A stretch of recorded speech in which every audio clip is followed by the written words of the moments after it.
Il y a une phrase de Michel-Ange qui disait « C'est pas moi qui sculpte l'ange dans le marbre, je fais que retirer le marbre qu'il y a autour de la sculpture. » Et moi, quand je fais une pièce, j'ai toujours l'impression qu'elle existe déjà avant que je la fasse et qu'il faut juste que je trouve la solution pour y arriver.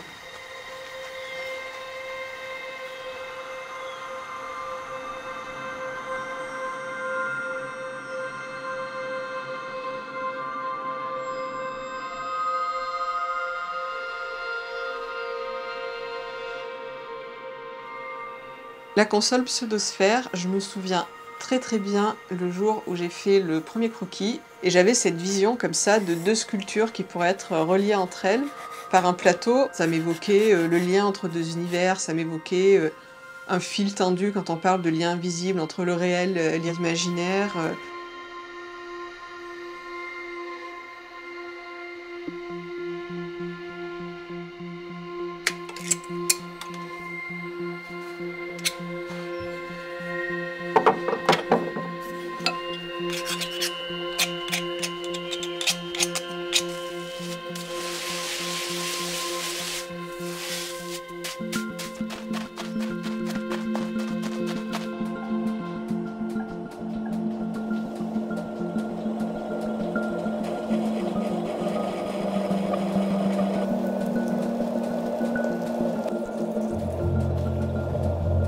Ce qui est très spécifique dans le métier de porcelainier, c'est un métier qui est tourné autour du plâtre et notamment de la fabrication des moules.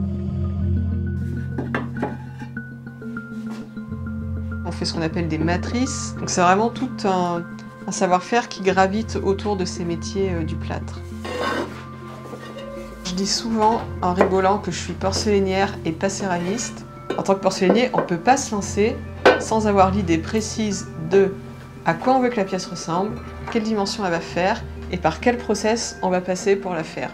Donc quand on arrive au moment où on va fabriquer la pièce, on a déjà travaillé peut-être 2 ou 3 mois.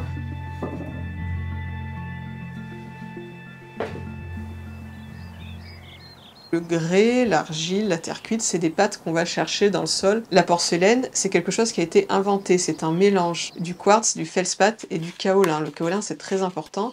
C'est ce qui lui donne sa blancheur, sa solidité, sa translucidité. Il y a même des chimistes qui se sont fait kidnapper parce qu'ils avaient la recette secrète et tout ça.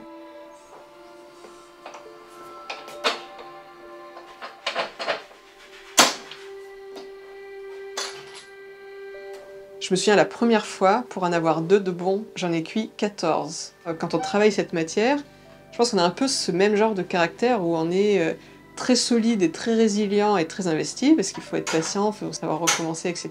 Et à la fois cette fragilité d'être suspendu à la décision du four, à la moindre fente qui va apparaître, la moindre bulle à la cuisson qui peut faire éclater la pièce, le moindre défaut de densité d'émail qui va gâcher toute notre pièce. Donc il y a vraiment cette dualité aussi dans les personnes qui la pratiquent.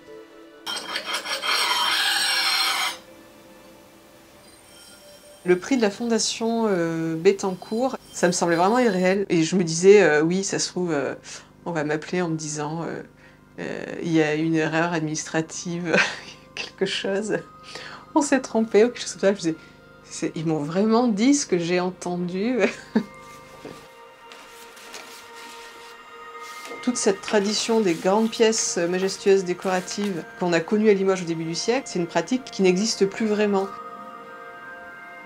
Je compare toujours le savoir-faire à une plante qu'il faut entretenir et faire des petites boutures et aller les réimplanter. Et ben c'est exactement pareil avec cet accompagnement. Il faut l'utiliser comme un outil de croissance et qui va être au service de faire ces petites boutures de savoir-faire, là, aller sécuriser et transmettre tout ce que j'ai réussi à développer depuis quelques années.